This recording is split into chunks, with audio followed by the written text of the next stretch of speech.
Приветствую вас, друзья! Огромное вам спасибо за активность и поддержку. Вчера Гватемала пережила серию землетрясений, вызвавших разрушения, оползни и панику среди населения. Эпицентры толчков располагались в департаментах Эскуинтла и Сакатепекис, недалеко от столицы и города Антигуа-Гватемала. По данным Национального института сейсмологии, вулканологии, метеорологии и гидрологии и местных СМИ, всего было 8 толчков в течение дня, их магнитуда составила от 3,5 до 5,6. Землетрясения привели к значительным разрушениям, повреждению инфраструктуры, обрушению домов и зданий в Чимальтенанго, Сакатепекисе и Гватемале. В Антигуа-Гватемале зафиксировано 15 оползней, перекрывших доступ к некоторым районам. В Аматитлане и Антигуа-Гватемале также произошло повреждение дорог. Сообщается о 37 последовавших афтершоках, что указывает на продолжающуюся сейсмическую активность. Официальных данных о жертвах или серьезных травмах нет, но оценка ущерба еще продолжается. Власти объявили оранжевый уровень тревоги, из опасных зон проводится эвакуация населения. Был закрыт доступ к туристической зоне Сьерра-де-ля-Крус. В учебных заведениях до 9 июля приостановлены занятия. Жителям рекомендуется избегать возвращения в поврежденные здания до проверки их состояния и быть готовыми к возможным афтершокам.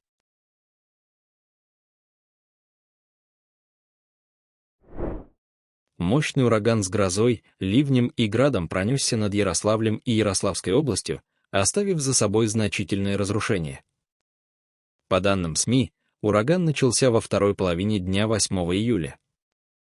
Синоптики предупреждали о грозе и сильном ветре, но масштабы стихии превзошли ожидания. Порывы ветра достигали 18-30 метров в секунду, а в районе поселка Красный Бор, недалеко от Ярославля, очевидцы даже зафиксировали прохождение торнадо. В результате разгула стихии по всему городу, особенно в Дзержинском, Ленинском и Заволжском районах, ветер повалил десятки деревьев, которые упали на автомобили, дороги и здания. На проспекте Ленина была разрушена аллея деревьев. Жители сообщали о повреждении кровель домов, в том числе в Брагино. В результате падения деревьев и сильного ветра множество домов остались без света, газа и электроэнергии. Пострадала и контактная сеть трамваев и троллейбусов, что привело к временной приостановке движения общественного транспорта. На улице Энергетиков ураган снес детскую площадку с качелями. В поселке Красный Бор и прилегающих территориях, таких как Олешково, упавшие деревья заблокировали дороги. Власти Ярославской области перевели городские службы на усиленный режим работы, ведется расчистка улиц и восстановление электроснабжения.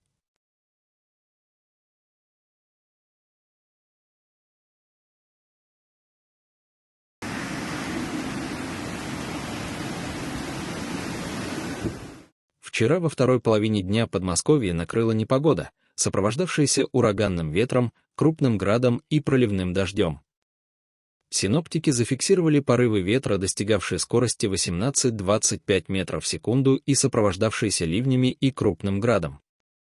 Особенно сильный град прошел в районе железнодорожной станции Катуар-Савеловского направления Московской железной дороги, где размеры градин достигали 2-3 см, что привело к повреждению автомобилей и уличных конструкций.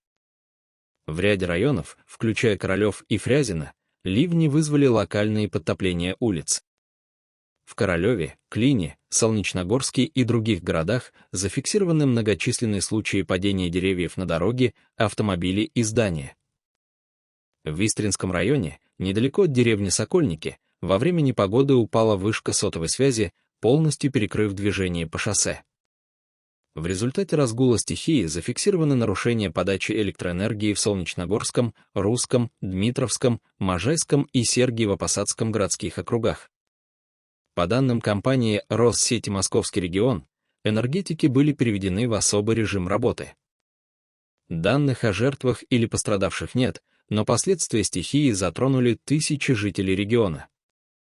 Власти мобилизовали все экстренные службы, специалисты МЧС ликвидируют последствия падения деревьев и конструкций, ведутся аварийно-восстановительные работы и восстановление энергоснабжения.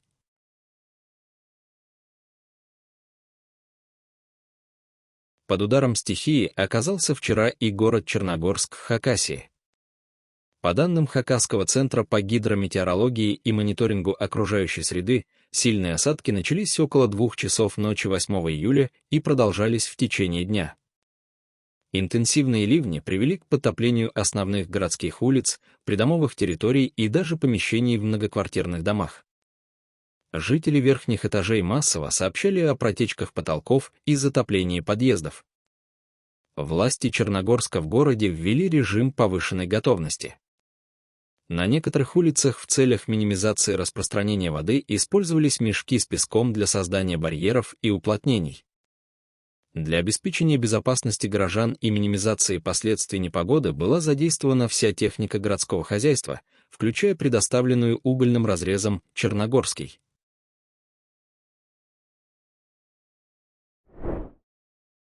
— 8 июля по территории Беларуси прошел мощный грозовой фронт, сопровождавшийся сильным ветром.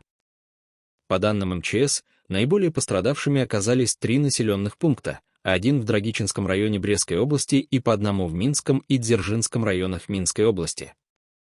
Порывы ветра, достигавшие 22 метра в секунду, вызвали значительные разрушения. Повреждены кровли 3 сельскохозяйственных зданий и 2 жилых домов в пострадавших районах.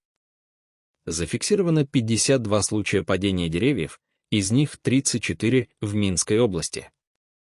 Упавшие деревья повредили 3 автомобиля. По данным МЧС, пострадавших в результате непогоды нет. Сейчас ведутся работы по распиловке и уборке упавших деревьев. На поврежденных объектах ведутся восстановительные работы. Энергетики пострадавших районов работают в усиленном режиме, устраняя перебои в электроснабжении, вызванные падением деревьев на линии электропередач.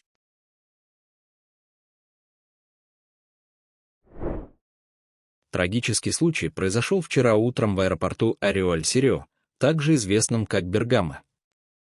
35-летний мужчина проникнул в терминал через зону прибытия, взломал дверь в зоне выдачи багажа, ведущую на летное поле, и выбежал на взлетно-посадочную полосу, где в этот момент Airbus A319, направлявшийся в Астурию, начал движение, покидая посадочную зону.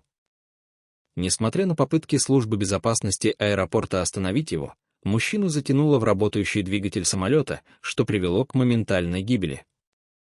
По данным оператора аэропорта Сегба и авиакомпании «Валатея», погибший не был ни пассажиром, ни сотрудником аэропорта, и его мотивы остаются неясными. Проводится расследование.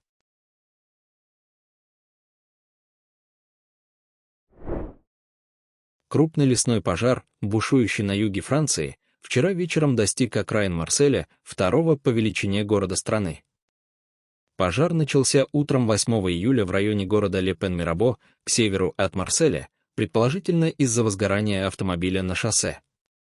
По данным региональных властей, к вечеру огонь, подгоняемый сильным ветром со скоростью до 70 км в час, охватил около 700 гектаров.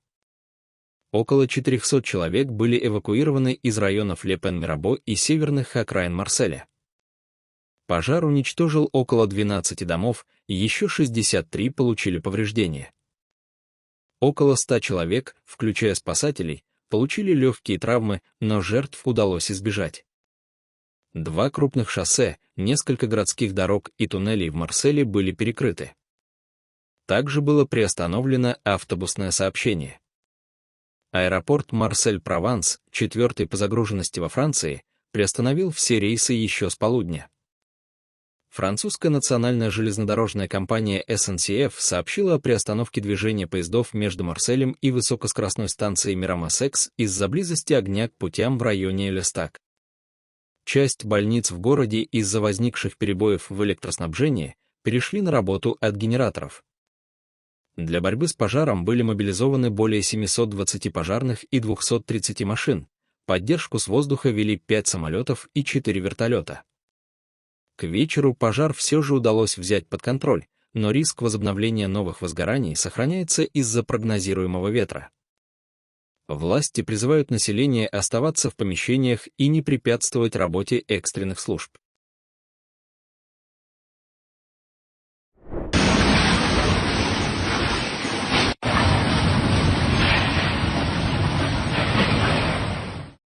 Сильный шторм с ураганным ветром, ливнем и градом ударил вчера по Сербии, вызвав значительные разрушения. По данным местных метеорологических служб, порывы ветра достигали 25-30 метров в секунду, сопровождаясь сильным дождем и градом. Наиболее пострадавшей оказалась улица Милеви Марича Эйнштейна в Новом Белграде, где, по сообщениям очевидцев, ветер был настолько мощным, что перевернул грузовик и привел к падению строительного крана. По всему городу ветер повалил десятки деревьев и рекламные щиты, а также повредил линии электропередач, что привело к перебоям с электроснабжением в некоторых районах. Также сообщалось о выпадении града диаметром до 2 см и подтоплениях на улицах Нового Белграда. Власти города оперативно мобилизовали городские службы, спасатели и коммунальные бригады работают над уборкой упавших деревьев и восстановлением дорожного движения, энергетики устраняют перебои с электроснабжением.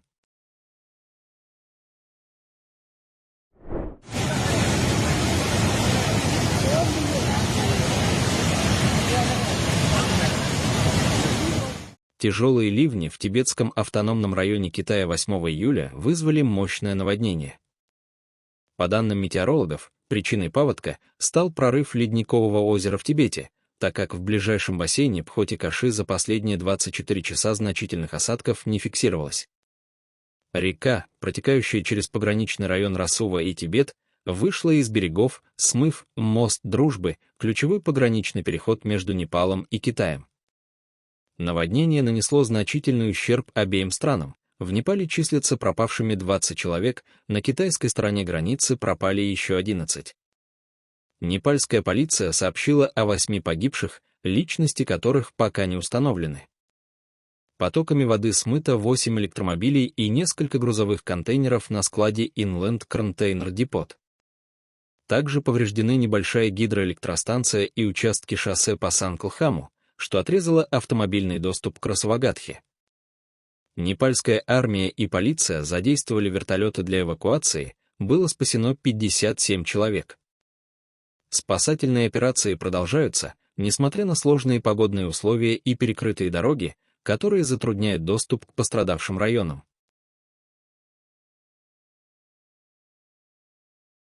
Сильный шторм, сопровождавшийся проливным дождем и крупным градом, ударил по мегаполису Чунцин в центральном Китае. По данным китайского метеорологического управления и местных СМИ, порывы ветра достигали 20-25 метров в секунду, интенсивные осадки и град размером до 2-3 см в диаметре продолжались несколько часов. Шторм нанес значительный ущерб городу с населением более 32 миллионов человек, затоплены улицы, подземные переходы и низменные районы, особенно в центральных округах Цзюлунпа и Юйчжун.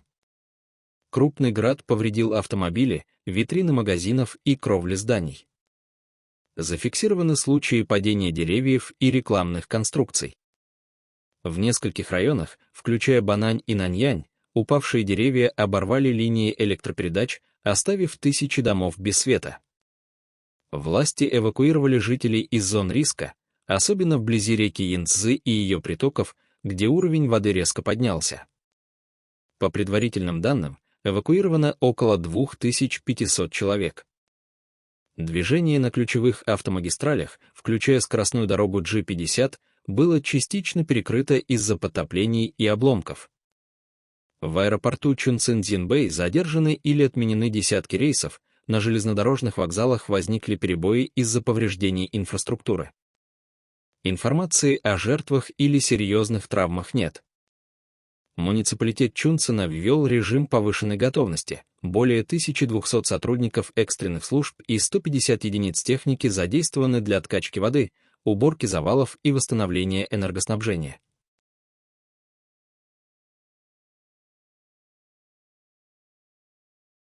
Мощный шквалистый ветер, сопровождавшийся ливнем и градом, ударил вчера по району Хайцан города Симэнь в провинции Фуцзянь. По данным китайского метеорологического управления, шторм начался утром, порывы ветра достигали 20-28 метров в секунду.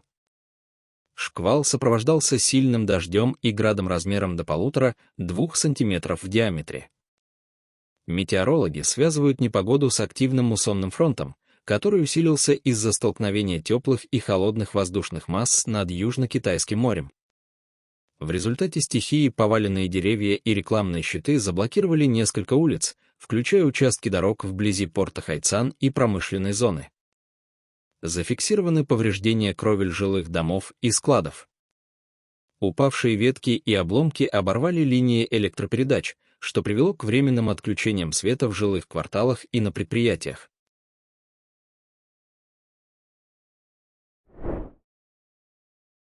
Проливные дожди и шквалистый ветер обрушились утром 8 июля на поселок Лукан в уезде Чинхуа в Тайване и продолжались в течение дня. Метеорологическое управление Тайваня зафиксировало выпадение до 200 мм осадков за сутки, что значительно превысило возможности местной дренажной системы. Шквалистый ветер с порывами до 20 метров в секунду усугубил ситуацию, вызвав локальные разрушения. Основной удар стихии пришелся на Лукан, популярный туристический поселок, известный своей исторической архитектурой и храмом Мацу. Лукан Олд-стрит, главная туристическая достопримечательность, оказалась под водой, подтоплены также дома и коммерческие здания в низинах. Дороги в Лукане и прилегающих районах уезда Чинхуа стали непроходимыми из-за потоков воды. Зафиксированы перебои в работе общественного транспорта. Падение деревьев и повреждение линий электропередач привели к перебоям с электроснабжением в некоторых частях поселка. Жителей из наиболее пострадавших районов временно переместили в безопасные зоны. Ведется откачка воды с улиц и затопленных зданий. Пока большая часть Европы купается в летнем тепле, Цукшпице окутан свежим снегом. Редкий холодный фронт принес от 1 до 5 см снега на высотах более 2000 метров, создав волшебные снежные пейзажи. По данным немецкой метеорологической службы, холодный фронт достиг Баварских Альп вечером 7 июля и продолжался утром 8. Температура на вершине Цукшпице опустилась до 2 градуса по Цельсию ниже 0, что и привело к осадкам в виде снега. Некоторые высокогорные маршруты были временно закрыты из-за скользких условий, туристов призвали соблюдать осторожность.